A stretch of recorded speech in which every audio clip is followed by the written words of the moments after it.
Hello friends, welcome back to our channel commerce village. आज हम partial values का अगला पार्ट देखने वाले हैं। So let's start our chapter. जी, तो percentiles are values of data which divide the whole set of observation into 100 equal parts. Percentiles में हमें जो डेटा दिया होता है उनको हमें 100 पार्ट्स में डिवाइड करना होता है। There are 99 percentiles giving 99 dividing points. अभी जब हम उनको 100 इक्वल पार्ट्स में डिवाइड करते हैं तो हमें 99 पॉइंट्स मिलते हैं, परसेंटाइल्स जिसे हम कहते हैं वो। तो symbolically value of percentiles are denoted by P1 P2 से लेके P99 तक इसको डिनोट किया जाता है। To find out percentiles generally the data is arranged in ascending order. हमें जब भी कोई ये पार्टीशन वैल्यूज़ को सॉल्व करना होगा उसको फॉर्मूला मिला के हमें उनको असेंडिंग ऑर्डर से ही पहले तो सबसे फर्स्ट स्टेप ये आपको याद ही रखनी है कि आपको उन्हें असेंडिंग ऑर्डर में अरेंज करना है, फिर उसके बाद उसे फॉर्मूला में मिला के उसको सॉल्व करना है।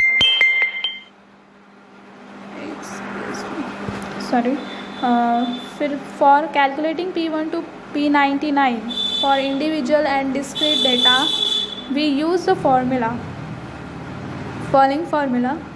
सो P यहाँ पे K दिया है, P K की जगह हमें जो भी नंबर दिया जाता है हमें उसको वहाँ पे लिखना होता है। So size of K in bracket n+1/100 bracket complete observation. And then group data के लिए Pk is equals to L plus in bracket KN/100 minus CF upon F bracket complete into H। ये हमारा ungroup के लिए group data और continuous data के लिए था। अभी ये यहाँ पे उनके लॉन्ग फॉर्म्स ये आपको ये याद रखने हैं। अभी देखिए कैलकुलेशन कैसा करते हैं परसेंटाइल्स का। ये सारे सेम है, सेम फार्मूलाज है, सिर्फ हमें परसेंटाइल्स जो है वो करने हैं। सिर्फ इनके फार्मूलाज भी बहुत सिंपल होते हैं, मैं आपको ये वीडियो के लास्ट में बताऊंगी। तो देखिए, find out P40 for the following data.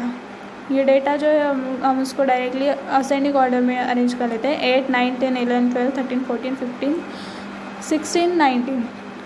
n is equals to 9।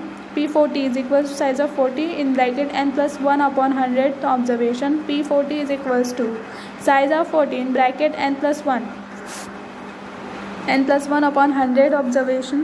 P40 is equals to size of 40 into 10 into 100 observation. P40 is equals to size of 40 into 10 upon 100. Size of 40 is equals to size of 400 upon 100 observation. Then P40 is equals to size of 4th observation. जो 4th number पे जो आएगा वो है 11. So 11 is equal to, so 11 is the P40. P40 is equals to 11. Okay, ये आ गया हमारा P40. Then second calculate P85 from the following data. अभी डेटा को हम डायरेक्टली असेंडिंग ऑर्डर में कर लेते हैं arrange. 36, 38, 51, 63, 64, 68, 70, 72, 79, 82. So n is equals to 10 आ गया। P85 size of 85 in bracket n+1/100 observation. P85 is equals to size of 85 in bracket 10+1/100 bracket complete observation. Next page पे देखते हैं।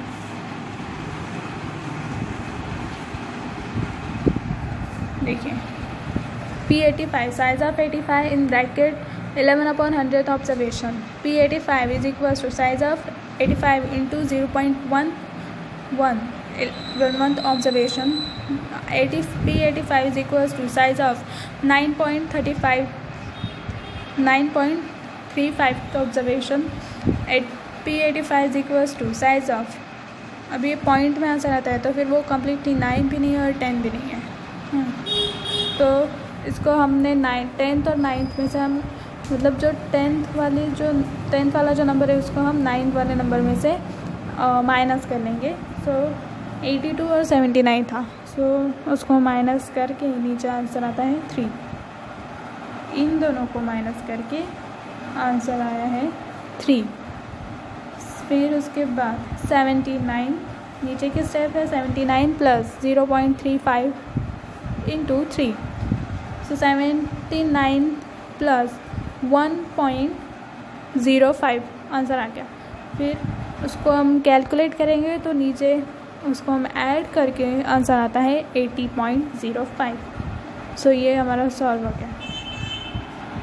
सॉरी, डिस्क्रीट डेटा हमने जैसा परसेंटाइल के साथ ऐसे देखा था, वैसे ही यहाँ पे है, सेम सारी चीज़ें हैं। आपको बस इसमें ज़रा ध्यान लगा के पढ़ना है। आप बस इनको ध्यान से, सारे के सारे एग्जाम्पल्स सेम ही है, बस आप इसको अच्छे से एक बार सॉल्व करके कर लीजिए। तो हमें इन चैप्टर में सिर्फ इतना ही एग्जाम्पल से दिए हैं, आप इनको अच्छे से सॉल्व कीजिए। और अगर आपको कुछ प्रॉब्लम आती है तो आप मुझसे पूछ सकते हैं। तो आई होप कि आपको मेरे जो एक्सप्लेन किया है वो आपको समझ में आ जाए। सो अभी मैं आपको दिखाती हूँ कि इन सारे फार्मूलाज में कॉमन क्या है। अभी देखिए, सबसे फर्स्ट तो हाँ देखिए, परसेंटाइल का ही देख लीजिए। हमें आपको इसको याद करने की, देखिए जब परसेंटाइल होता है, परसेंटाइल में हमें 100 पार्ट्स में इसको डिवाइड करना होता है। तो हमारा ये जो नीचे अपॉन में जो आता है वो 100 ही आएगा। अभी जब आप देखेंगे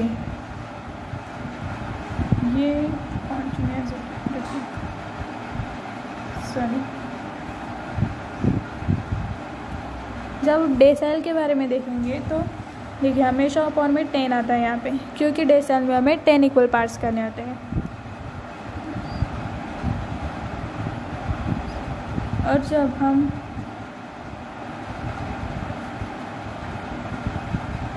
जब हम क्वार्टाइल की बात करेंगे तो हमेशा देखिए यहाँ पे, देखिए यहाँ पे सॉरी, देखिए यहाँ पर हमें 4 ही आया है।